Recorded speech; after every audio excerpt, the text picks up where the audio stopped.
Extrait de Le Chevalier d'Harmental. Le chevalier d'Harmental trouva en rentrant une lettre qui l'attendait. Il la ramassa, l'ouvrit avec lenteur, regarda l'écriture qui lui était inconnue, chercha la signature, qui était absente, et ramené par cet air de mystère à quelque curiosité, il lut ce qui suit.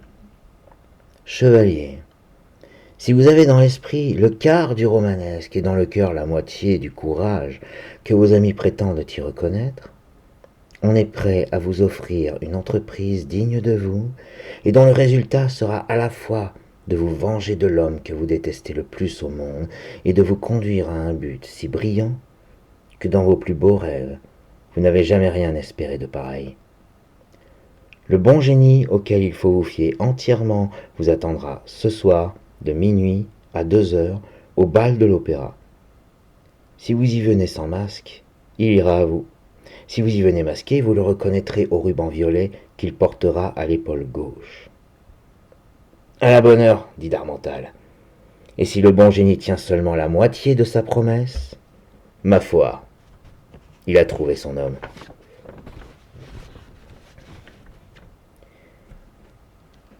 Les bals de l'opéra étaient alors dans toute leur fureur. C'était une invention du chevalier de Bouillon qui avait imaginé le double parterre qui met le plancher à la hauteur du théâtre. Cette belle salle que le cardinal de Richelieu avait inaugurée par Saint-Milam et où Molière avait joué lui-même ses principaux chefs-d'œuvre était donc ce soir-là le rendez-vous de tout ce que la cour avait de noble, de riche et d'élégant. Darmental avait donné un soin plus grand encore que d'habitude à sa toilette. Aussi arriva-t-il comme la salle était déjà pleine. Il se félicita alors d'être venu à visage découvert.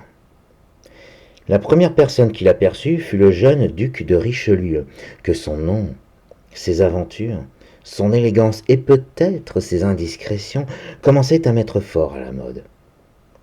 Pardieu, dit-il, mon cher chevalier, vous n'êtes pas de trop. Je raconte à Canillac une bonne aventure. Darmental fronça le sourcil. Richelieu prenait mal son temps. Chevalier, dit en ce moment à l'oreille de Darmental, tandis qu'une petite main se posait sur son bras. Quand vous aurez fini avec monsieur de Richelieu, je réclame mon tour. Excusez, monsieur le duc, dit le chevalier, vous voyez qu'on m'enlève. Je vous laisse aller. Le chevalier d'Harmental jeta un coup d'œil rapide au masque qui venait de l'accoster, et il reconnut sur l'épaule gauche le ruban violet qui devait lui servir de signe de ralliement. L'inconnue était de moyenne stature et paraissait être une jeune femme. Chevalier, dit le masque, sans même prendre la peine de déguiser sa voix, savez-vous bien que je vous ai une double reconnaissance d'être venu? Beau masque, reprit Darmental, ne m'avez-vous pas dit dans votre lettre que vous étiez un bon génie? Faites l'épreuve de ma science. Elle vous donnera toute la mesure de mon pouvoir. Je vois pour vous l'avenir des cœurs faibles et l'avenir des cœurs forts. Il y en a un qui vous attend quelque part, aux environs de Nevers, dans le fond d'une province. Celui-là vous conduira directement au banc de Marguillier. Vous êtes sur la route. Et l'autre, répliqua le chevalier. L'autre, dit l'inconnu, en appuyant son bras sur le bras du jeune gentilhomme et en fixant sur lui ses yeux à travers son masque. L'autre vous jettera dans le bruit et la lumière, l'autre fera de vous un des acteurs de la scène qui se joue dans le monde. Si je perds, qui perdrai-je? La vie, probablement. Le chevalier fit un geste de mépris. Et si je gagne, ajouta-t-il.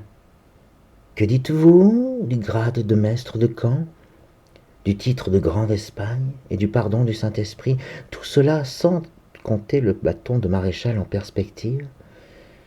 Je dis que le gain vaut l'enjeu, beau masque, et que si tu me donnes la preuve que tu peux me tenir ce que tu promets, je suis homme à faire ta partie. Cette preuve, répondit le masque, ne peut vous être donnée que par une autre que moi. Si vous voulez l'acquérir, il faut me suivre. Alors je la verrai face à face comme Moïse vit le Seigneur. Partons dans ce cas.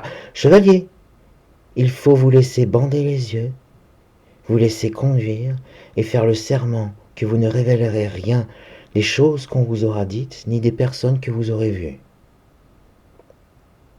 Je suis prêt, dit le chevalier. À ces mots, le masque entraîna le chevalier dans une voiture sans armoirie. Le cocher était enveloppé d'une grande houppelande qui lui couvrait tout le bas de la figure, tandis qu'un chapeau à 3 cornes lui couvrait son front et ses yeux. Le chevalier monta hardiment dans le carrosse. Ne partons-nous pas ? Le masque tira un mouchoir de soie de sa poche. Ah oui, j'oubliais.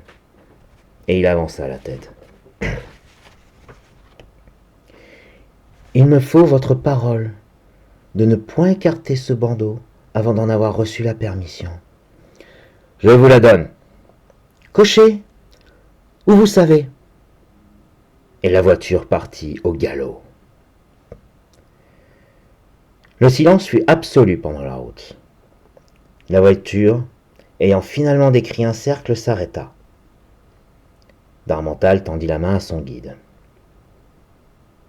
Puis, finalement, au bout d'un certain trajet, « Asseyez-vous dans cette chambre et notez le bandeau que lorsque vous entendrez sonner 2 heures, une porte s'ouvrit et se referma.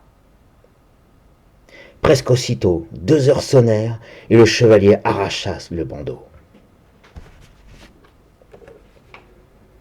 Il vit paraître une femme. Sa taille était mince, svelte et petite. Elle était vêtue d'une charmante robe de Pékin gris-perle. Quant au visage, il était couvert d'un demi-masque de velours noir, duquel pendait une barbe de dentelle de même couleur. Darmental s'inclina. « Madame, lui dit-il, êtes-vous la puissante fée à laquelle appartient ce beau palais ?»« Hélas, répondit la femme masquée, je suis bien au contraire une pauvre princesse, persécutée par un méchant enchanteur. »« Madame, reprit Darmental, dites un mot et je suis prêt à risquer ma vie avec joie. De ce moment, je vous engage ma parole. Cet engagement dut-il me perdre ? » ?»« Dans tous les cas, chevalier, vous vous perdrez en bonne compagnie, dit la dame, en dénouant les cordons de son masque et en se découvrant le visage. Vous vous perdrez avec le fils de Louis XIV et la petite fille du grand Condé. « Madame la duchesse du Maine !» s'écria Darmental en posant un genou à terre. « Non, je vous en prie, au contraire, prenez au sérieux ce que je vous ai offert tout à l'heure en riant, c'est-à-dire mon épée, mon bras et ma vie. » Allons, chevalier, je vois que le baron de Valef ne m'avait point trompé sur votre compte et que vous êtes tel qu'il m'avait annoncé. Venez, que je vous présente à nos amis. Alexandre Dumas.